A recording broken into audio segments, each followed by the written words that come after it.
필쌤TV 구독자 여러분 안녕하십니까? 머니트레이너 필쌤입니다. 자, 오늘 이 시간에는 내 월급만 빼고 다 오른다고 하는 지금 에브리띵 랠리가 계속되고 있죠. 자, 여러분들은 어떠신가요? 요즘 뭐 만나면 얘기하는 게 뭐 너 수익률 얼마야? 뭐 이런 이야기를 많이 하는데 정말 이상하게도 이렇게 역사적으로 불장인 상황에서도 수익을 못 내는 직장인이 있다?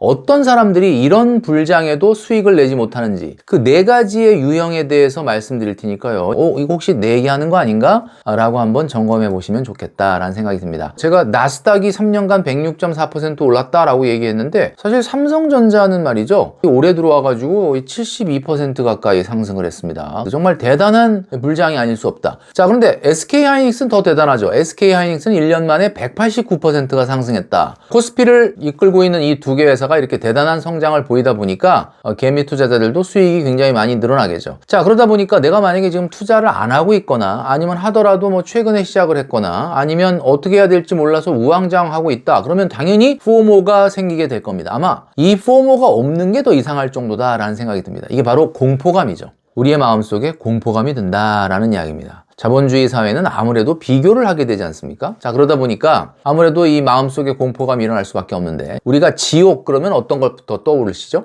막 유황불이 펄펄 끓는 그런 지옥을 생각하죠. 그러나 자본주의 시장 경제에서는 정말 지옥은 바로 천국이 내려다 보이는 창문이 있는 지옥이다 라는 말이 있습니다. 다른 사람들은 돈을 굉장히 잘 벌고 있는 것 같은데 나만 지금 소외되고 있는 거 아닌가? 나만 거지가 되고 있는 거 아닌가? 나만 수익률이 정말 처지고 있는 거 아닌가? 이런 것들이 비교를 통해서 말 그대로 나를 정말 지옥 같은 마음으로 만드는 거죠. 그러니까 한마디로 진짜 지옥은 천국이 내려다 보이는 창문이 있는 지옥. 수익률이 엄청나게 잘 나고 있는 주변의 사람들을 볼 때마다 그런 생각이 들 수밖에 없습니다. S&P 500의 지난 3년간 수익률 2022년 9월에 투자를 시작했다. 2025년 9월에 종가 기준으로 하면은 3년 수익률이 80.1%입니다. 그런데 이 80.1%를 먹은 사람은 없다라고 제가 말씀드렸죠. 왜냐하면은 80.1%를 먹으려면 22년 9월 달에 일시금으로 주식을 사고 3년 동안 단 한 번도 안 팔아야 되는데 그렇게 투자하는 사람은 별로 없다. 그래서 제가 보여드렸죠. 3년 동안 매달 50만 원씩 S&P 500에다 투자한 사람이 과연 저축한 사람보다 얼마를 더 먹었느냐. 제가 여러 번 말씀드려서 아시겠지만 510만 원 더 먹었다.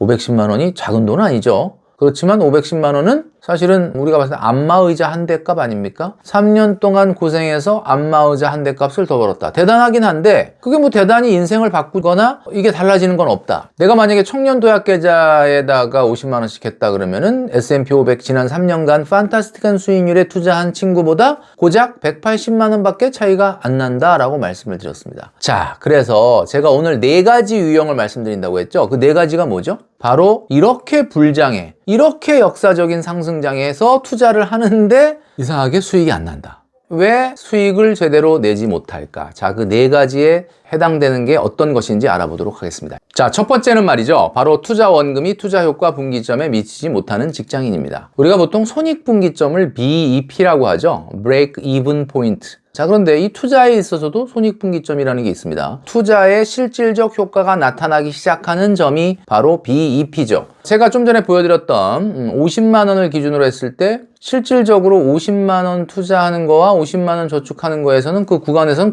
큰 차이가 나지 않는다라고 말씀드렸습니다. 자, 그러니까 결국 실질적으로 제가 말씀드린 건데 직장인이라면 한 달에 월 100만 원 정도는 저축이나 투자를 해야 실제 투자 효과 분기점을 넘어선다. 그러니까 한 달에 100만 원 이상을 뭔가 내가 꾸준히 투자를 한다면은 당연히 투자가 굉장히 중요한데 첫 번째로 이렇게 불장해서도 이렇게 노력을 하고 이렇게 신경을 쓰고 에너지를 쏟아붓는데도 불구하고 생각보다 수익이 나지 않는 경우 어떤 경우냐? 일단 기본적으로 원금이 너무 작은 직장인이다 라는 이야기입니다.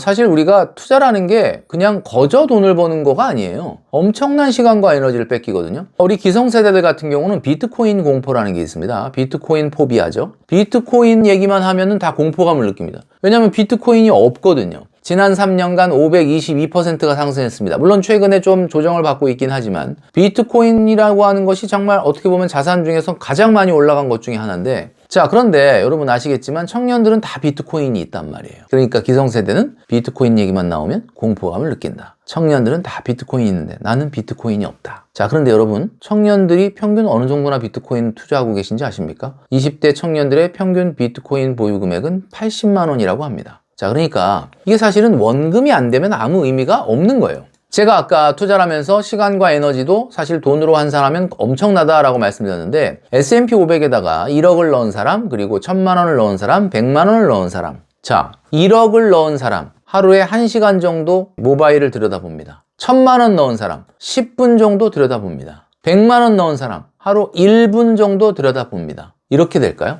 아니라는 거죠. 1억을 넣으나 1000만 원을 넣으나 100만 원을 넣으나 사실은 똑같은 시간을 들여다본다. 그렇기 때문에 제가 왜 투자 원금이 일정 이상 수준이 되지 않는다 그러면 의미가 없다라고 얘기하느냐, 이것 때문이다 라는 이야기죠. 재테크의 세 가지 함수, 늘 말씀드리는 거지만 원금 곱하기 기간 곱하기 수익률입니다. 이 중에서 가장 중요한 거, 일단은 어느 정도 원금이 확보가 돼야 된다라고 하는 부분을 말씀을 드립니다. 자, 첫 번째는 바로 이 원금에 관련된 거였죠. 자, 두 번째는 말이죠. 바로 놀라지 마십시오. 빚내서 투자하는 직장인입니다. 지금 여러분 딱 들어보시면 에이, 누가 빚내서 투자를 하겠어? 라고 생각하는데 이 빚투의 폐해가 엄청나다. 빚내서 투자하게 되면 투자 관점 자체가 달라집니다. 지금 우리가 뭐 S&P 500이나 나스닥이나 코스피나 금이나 비트코인이나 이런 어떤 자산들 얘기할 때마다 늘 생각하는 게 뭐예요? 10년의 투자 관점으로 보자. 10년의 투자 관점으로 보면 명확해지는 거죠.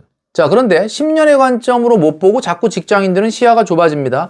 아, 내년에 전세금 물려줘야 될 돈, 내년에 우리 자녀 등록금 내야 될 돈, 이런 돈으로 투자를 한다면 시야가 좁아져서 6개월, 1년, 1년 반 안에 수익이 안 나면 큰일 나는 거예요. 그런데 하물며 빚을 내서 투자를 한다? 이거는 내가 그 빚을 내서 이자를 내고 그 이자 낸 거 이상으로 수익이 나지 않습니까? 마음이 조급할 수밖에 없습니다. 잦은 거래가 유발될 수밖에 없죠. 거래가 잦아진다는 건 뭐예요? 조금만 올라도 버티지 못하고 빨리 팔고 다른 거 더 좋은 걸 사겠다. 자꾸 이런 식으로 잦은 거래가 유발됩니다. 요구 수익률이 높아집니다. 내가 여유자금으로 투자한 사람 같은 경우는 은행 예금 금리가 2, 3%니까 그냥 뭐 은행에 넣어놓는다 셈치고 그냥 2, 3% 이상만 더 먹으면 돼 라고 투자하는 사람과 빚을 내서 대출 이자까지 내면서 투자하는 사람은 다를 수밖에 없다. 그러다 보니까 본인의 위험 상향을 너무 반해서 투자하게 된다라는 이야기입니다. 자, 여러분 10년의 관점으로 보면 승률이 100%다라고 제가 말씀드린 거 기억나시죠? 승률을 크게 떨어뜨릴 수밖에 없는 행동이 바로 비투다라고 말씀드릴 수 있습니다. 자, 제가 그냥 하는 얘기가 아닙니다. 에이, 비투를 누가 해? 자, 제가 지금 보여드리는 연합뉴스 보도 내용을 보십시오. 지수 밀려도 더 산다. 주식 비투 또 사상 최고치라는 기사인데요. 8일 금융투자협회가 발표한 자료에 의하면 말이죠. 지금 신용거래 융자 잔고가 역대 최고라고 합니다. 신용거래 융자 잔고가 뭔지 아시죠? 증권회사에서 돈을 빌려가지고 내가 돈이 없는데 주식을 사는 거예요. 그러니까 여러분 이게 신용거래 융자 잔고가 지금 놀라지 마십시오. 25조 8,783억. 2021년 9월에 25조 6천억이 최고 기록이었는데 이거 경신했습니다. 얼마 전에. 그러니까 25조 8,783억. 지금 투자되고 있는 금액의 3분의 1이 빚으로 투자하고 있는 거다라는 이야기입니다. 자, 이렇게 되면 과연 수익이 제대로 날 수 있을까? 제가 좀 전에 말씀드렸던 것처럼 투자의 관점은 점점 시야가 좁아지고 조금만 시장이 흔들려도 견디지 못하는 사람들이 생겨난다. 자, 제가 여러 번 보여드렸는데요. 코스피의 지난 10년간 개인 투자자들이 가장 돈을 많이 집어넣은 곳 4곳을 보여드리고 있습니다. 자, 이 4곳 중에 가운데 있는 곳 두 번째 거 말고 위에 3개는 공통점이 있죠. 바로 꼭대기이다라는 겁니다. 우리가 흔히 상투라고 하죠. 자, 상투에 왜 돈을 넣었을까요? 상투에 돈을 넣은 게 아니라 돈을 넣은 곳이 나중에 지내놓고 보니까 상투더라. 이게 왜 그러느냐? 제가 늘 말씀드리지만 성장의 관점 때문이죠. 가격의 관점으로 봤다면 이럴 때 살 수 있어야 된다라고 말씀을 드렸습니다. 자, 세 번째입니다. 특정 종목을 과도하게 투자하는 직장인이죠. 자, 이건 뭘까? 특정 종목을 과도하게 투자하는 직장인. 자기 과신이 있다는 뜻입니다. 아, 이 종목 내가 잘 아는데 이거는 무조건 얼마까지 가. 이게 자기 과신이죠. 투자의 관점을 줄입니다. 특정 종목을 과도하게 투자한다는 것은 그 특정 종목을 공부하는 시간과 에너지를 많이 뺏기게 됩니다. 리스크가 확대된다라고 볼 수가 있죠. 그리고 특정 종목을 투자하게 되면은 그 특정 기업에 대한 리스크, 우리가 흔히 얘기할 때 unsystematic risk라고 하는 그런 리스크, 산업 경기에 영향을 받습니다. 뭐 예를 들면 최근엔 잘 나가고 있는 반도체지만 반도체는 사이클이 있죠. 예, 굉장히 어려울 때도 있고 뭐 또 굉장히 좋을 때도 있고 지금 우리가 뭐 슈퍼 사이클이다라고 해서 굉장히 좋다라고 얘기하지만 또 어려울 때도 있습니다. 그러다 보니까 너무 한 종목을 투자하다 보면 산업 경기에 영향을 받는다. 자기 과신이 증가한다. 이렇게 말씀드릴 수 있습니다. 시간과 에너지를 과다하게 낭비할 수밖에 없는 상황이다라는 이야기죠. 자, 최근에 밥 먹을 때마다 우리 직원들하고 얘기하는 거 보면 야, 너는 뭐 수익 몇 %야? 너는 수익 몇 %야? 이런 얘기 많이 하죠. 이 코스피가 4,200을 돌파하고 정말 역사적인 불장, 뜨거운 장을 보내고 있는데 코스피에 투자했는데 나 아직 마이너스다. 이런 분 보셨습니까? 아니 어떻게 4,200을 돌파했는데 마이너스지? 네이버 카카오를 2021년 가장 꼭대기에서 사신 분들은 아직도 마이너스다. 자, 그러니까 여러분 한번 생각해 보세요. 네이버 카카오가 물론 좋은 주식이죠. 사실은 그런 것도 있어요. 네이버 우리가 늘 쓰고 카카오 늘 쓰고 너무나 잘 알고 있고 친숙한 기업이라고 생각되죠. 그렇지만 아무리 좋은 주식이라도 과도한 투자는 결국 이런 상황을 맞이한다. 이런 코스피 불장에도 마이너스를 기록하는 상황이 생길 수도 있다. 코덱스 200이나 코스피 200 샀으면 아무 문제 없잖아요.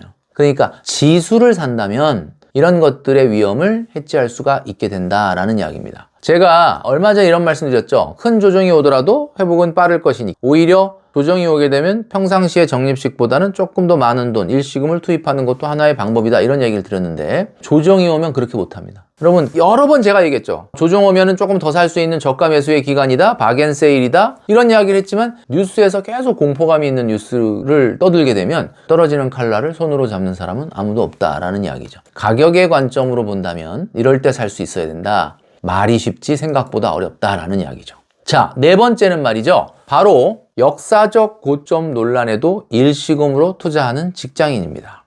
왜 일시금으로 투자하지? 지금이 저점이라고 생각을 하기 때문이죠. 지금이라도 들어가야 된다. 일시금으로 투자를 할 때는 어느 때냐? 최소한 고점에서 10% 이상 빠지는 조정이 생겼을 때 그때는 뭐 적립식보다는 아무래도 몇 달치를 내가 좀 한꺼번에 산다 그러면은 굉장히 평균 단가가 떨어지겠죠. 그렇지만 이런 고점에서도 특별히 과도하게 한 종목을 하는 분도 있지만 또 과도할 정도로 일시금으로 투자하는 분들이 있는데 이런 경우는 조정장에서 손실을 볼 가능성이 있고요. 리스크가 확대되고 지나친 상승론만을 맹신하게 됐을 때는 이런 결과를 가져오게 된다. 이런 경우는 말이죠. 오르면 사고 떨어지면 또 망설이는 이런 어떤 반대적인 상황이 생기게 되는 경우가 많습니다.